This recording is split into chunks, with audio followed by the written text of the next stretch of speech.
try harder? Why should they care about booking calls? Why should they care about being empathetic on the phone? Why should they care about data integrity, getting street instead of avenue, not send the guy in the opposite direction? I was making an extra 100 grand a month on top of their pay when I switched to it. Here's the deal, losers work for hour. Losers work for hourly. Typically they say they're not competitive. They don't really care. They're kind of just flowing through life.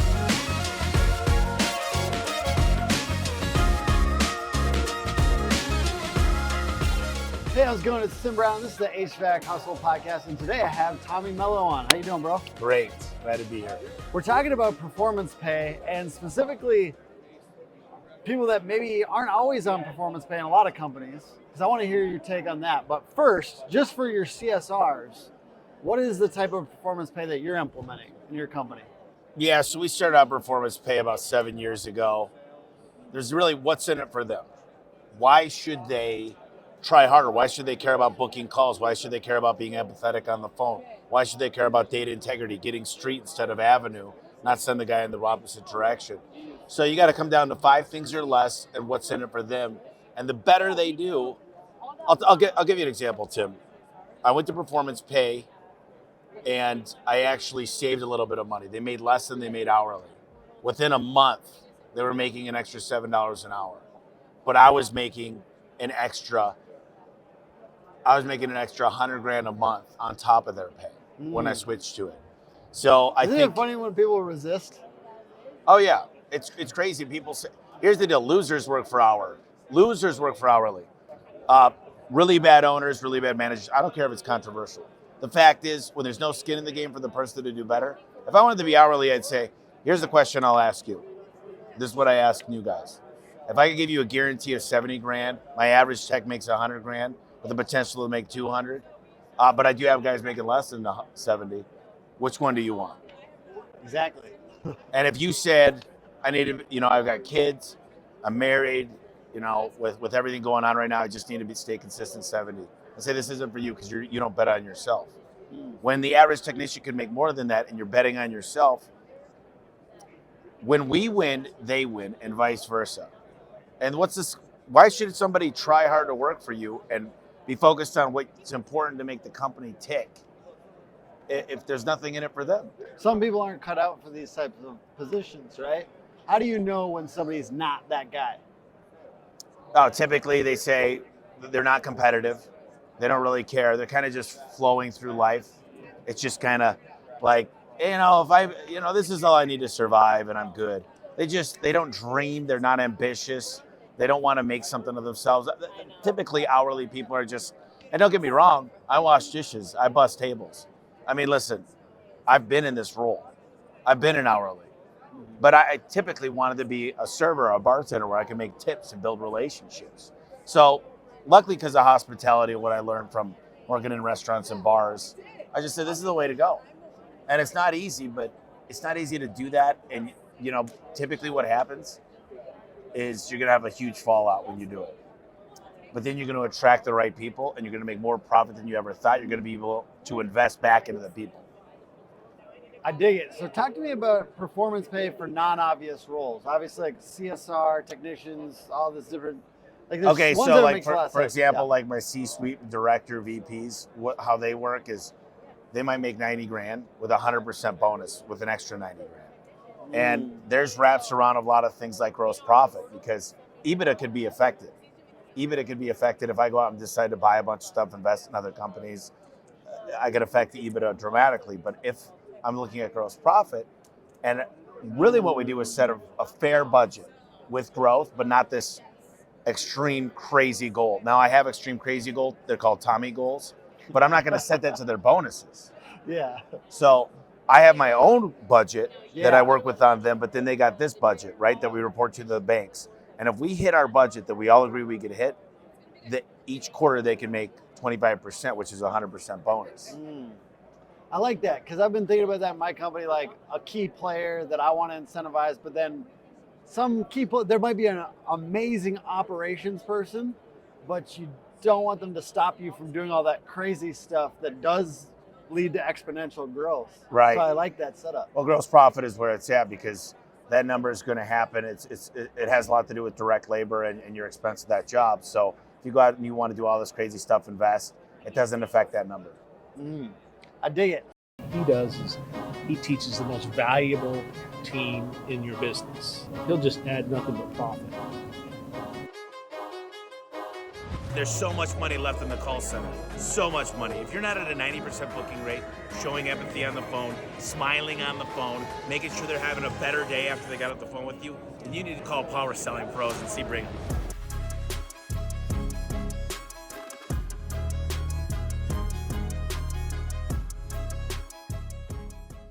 What have you seen not work in regards to performance pay? What have been some experiments? Well, number one is I see a lot of people where they'll be like, they'll add too many components to it, and then they'll add like reviews and all this other stuff. There's performance pay, and then there's gamification and contests, and to have fun just having, like we just did a who could sell the most. It's called integrity packages.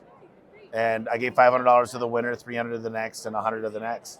So some things you're just trying to get the behavior. Some things matter all the time. Does the gamification stuff distract from the performance pay, do you think, at all, or no? No, I think it's important to have some. It's weird. One of my managers called me in Detroit, and he goes, Dan Farr, he goes, dude, when I do a contest for a month, like these guys try so hard to win it, whether it's service agreements, whether it's door sales, but they make so much more money. Our idea of contest and gamification is try to get them to see what they're going to make to get those behaviors, but don't have more than 5 things that you're judging it on.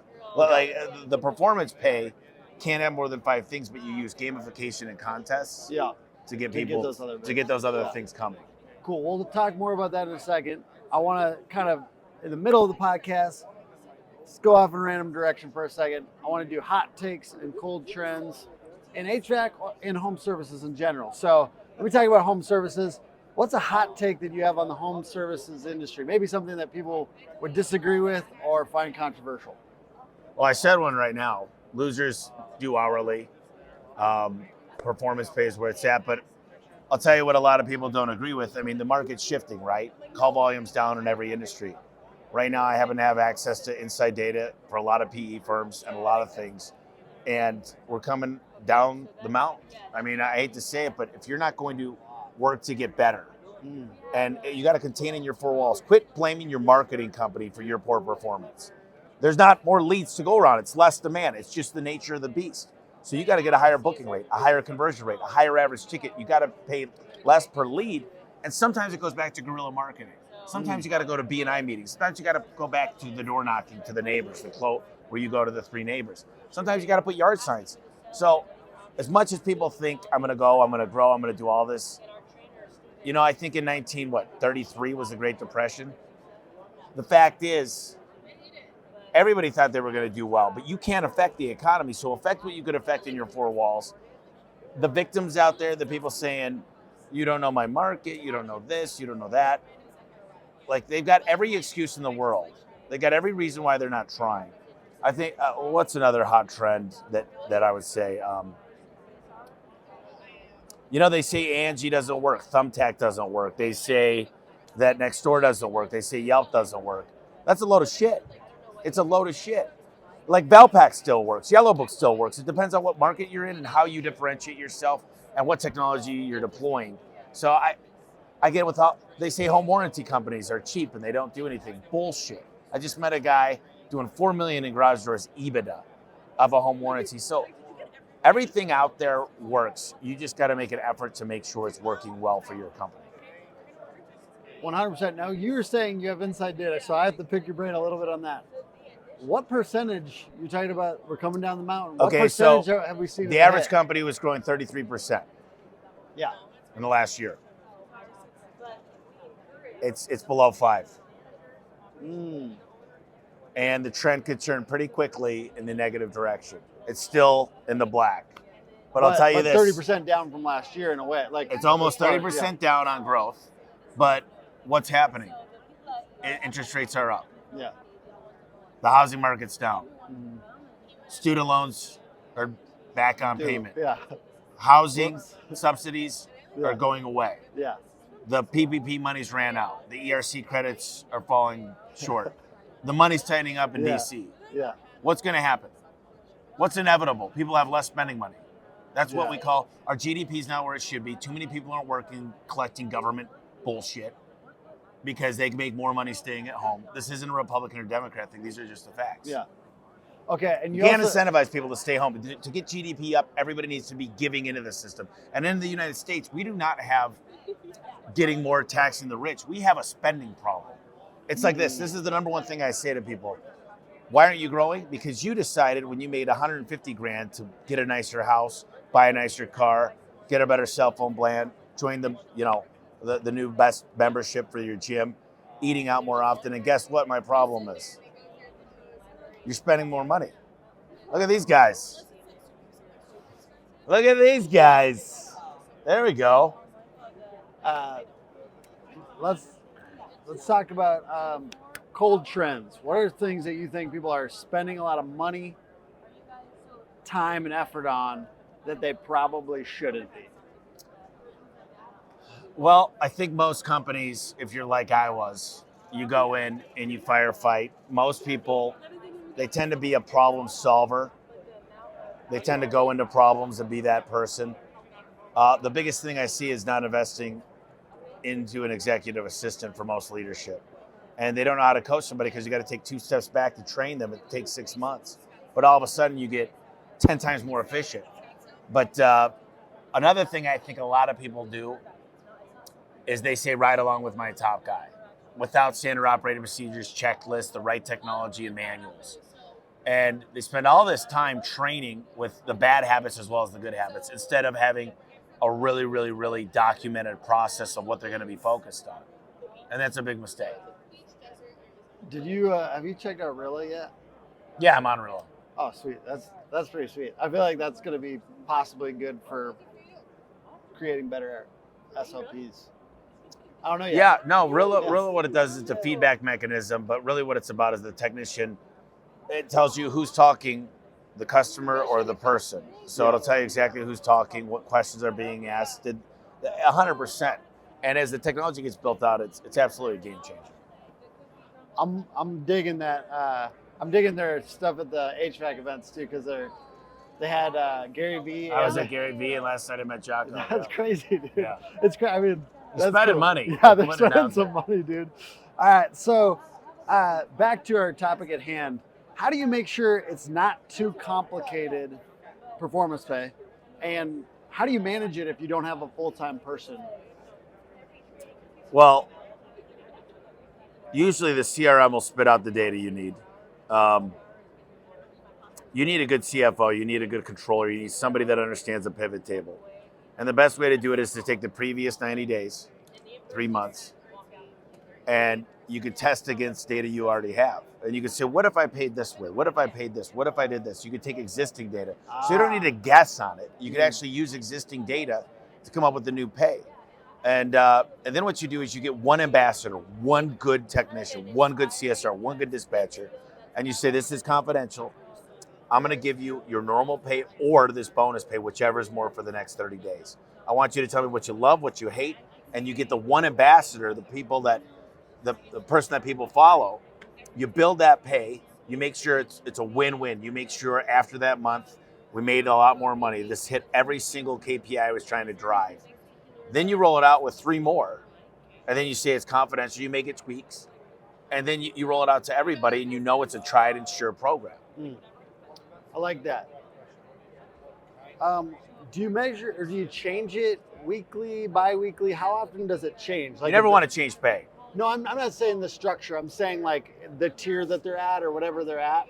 How often is it every paycheck the new data is integrated? Is it every couple months? Like how often is the new, like there? So my I pay weekly, so it goes off the previous week's data. Okay. Yeah. Just curious, like. But now I give, like for example, there's thresholds you hit when you hit 500,000 as a technician, and in total revenue. And how quickly do you have to have that integrated? I guess like is that like the next week they're up on the next tier? So we have dates every single month that people get to the next tier. Now I used to demote people and say you're moving down the tiers. Now I just fire those people. Okay. You don't demote people. It's Yeah. hard to go home and say, Yeah. hey, sweetie, by the way, we're going to be making less money. I just didn't Yeah. hit my goals. So now we do.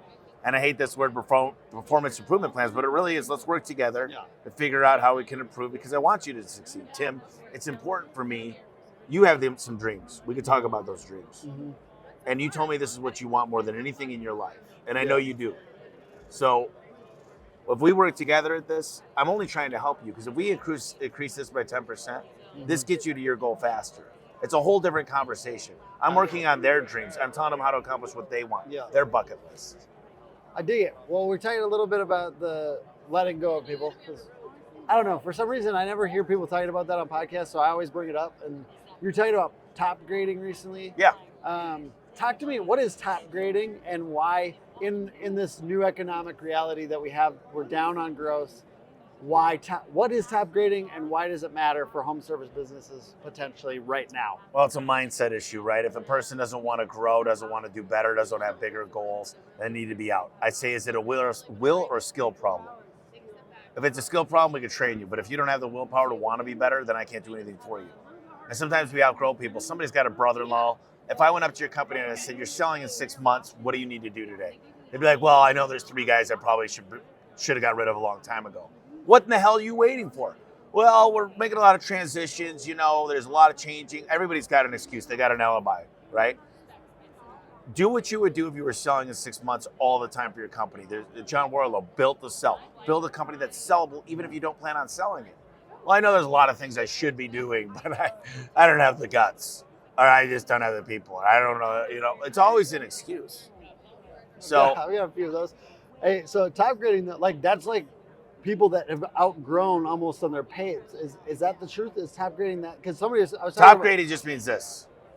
It means I'm pulling one in and pushing one away. Top grading means I got a general manager that's okay. I got another one that's great. I'm going to get another guy like this one to put in here.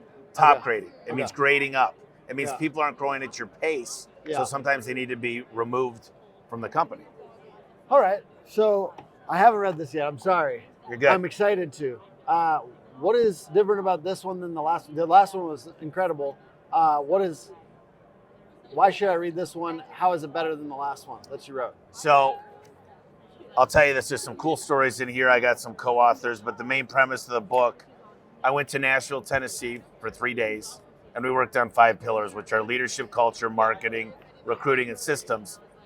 And in this book, I talk about performance pay, equity incentive programs. We talk about the stories in here, what Al Levy did for me. And here's the deal with this book. It's super easy to read on Audible. I read it myself. It's super easy to listen to. And I think it was meant to be a movement. It was meant to be, think about a way that everybody wins. So if you were my vendor, I'd say, what's your 1-year goal, your 3-year goal, your 5-year goal? And you might say, hey, Tommy, here's the deal. I'm struggling in St. Louis. We just don't have a good market share there. I'll expand to St. Louis to help you gain market share. If I say, and I'll say, Tim, by the way, my goal is not to drive you down to where you're barely profitable. My goal is to make sure you can innovate. My goal is to make sure you're well-funded. My goal is to make sure you're thriving. So, like with my manufacturers, I say, what market don't you have the right product mix? Because we got the best product mix. We sell high-end stuff because we build value. So I want to help my vendors win. I want to help my internal customers win. I want to help our partnerships win. I want to help my clients win, and I want to win. Build a business where everybody wins is the premise. And I think you'll dig it. I'm excited. Just random marketing questions, because I've seen you level up the last couple of years. Yeah. As far as like videos and reels and stuff like that. How you doing? That seems like you're liking it. You're enjoying video stuff for yourself. Well, I think videos, you look at what TikTok's done, right? Yeah. TikTok blew up.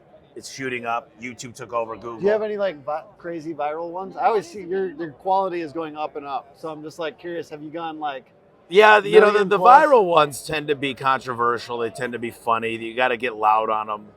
It's crazy how everyone disagreeing with somebody. You got to be. You have to.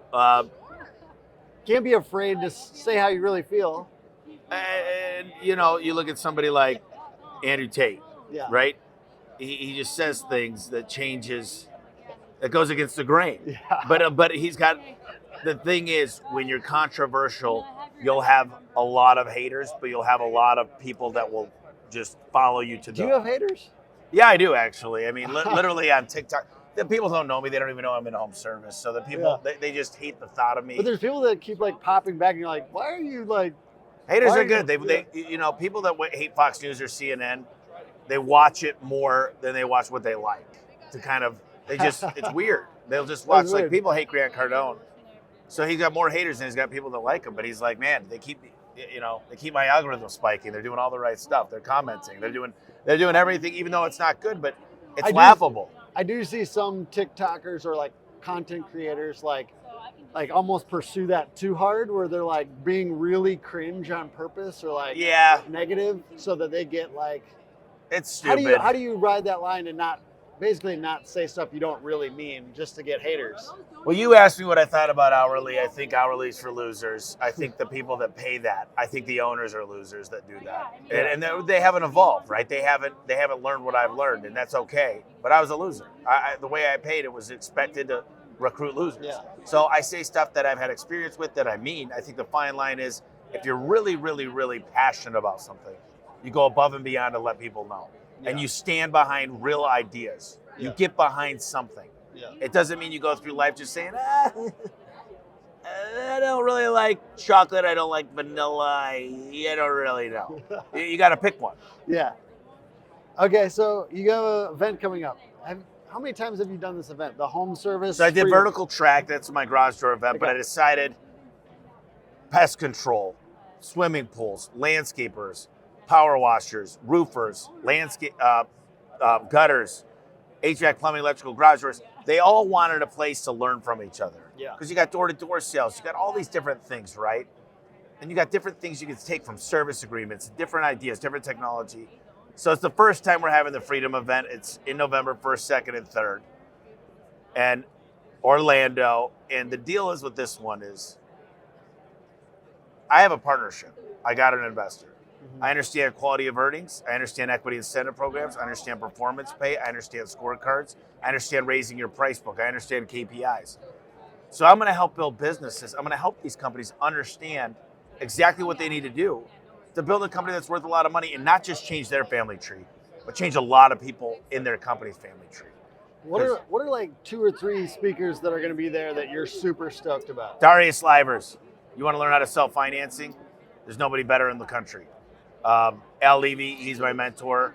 We're going to break down a lot of cool stuff with him. Diamond Dallas Page, I mean, the guy's 65 doing yoga, right? He's just got cool stories, been through the ringer. I've got some, Aaron Gaynor just walked by. I mean, his story, the dude has 2 guys that did over $500,000 last month in plumbing. And he's got a hell of a story, and the guy's a hell of an operator. He's one of my best friends. The people that are going to be there, I'm bringing in Dan Antonelli because, dude, without the brand, you have nothing. Like, the idea of this whole Freedom event is to get freedom. And what is freedom? It means do what you want to do with who you want to do it anytime you want to do it. But it also means give that to the rest of the people around you and the elevate mindset. So love it. We're gonna have a blast. I think if people miss it, it's a small investment. But the difference with this event versus all these other events is we're gonna help people implement. Everybody has crazy ideas. They take a lot of notes. They take their notes, they think they put it under their pillow, the note fairy's gonna come grant all their shit. I know I sound like I'm kind of mean, but I want your businesses to do better. I wanna see you build wealth. I wanna see you spend more time with family. And I want you to take care of the people underneath you that helped you get there. And you could affect a lot of lives. You could change a lot of communities if you do it right. I appreciate that. Okay, so I'm gonna start doing this every podcast, but what's a HVAC CEO that I should try to get on my podcast? An HVAC CEO that you think is doing it really well. Darius Livers. Darius Livers. Okay, sweet. Get Darius. He is so freaking good. I've interviewed him so many times. You know, Josh from Parker and Sons, which Josh Kelly Clover. I mean, he's a hell of a guy. He's a smart dude. I think you should get Aaron Gaynor. He's doing HVAC now. He's such a good person, and he cares about his people. I always look.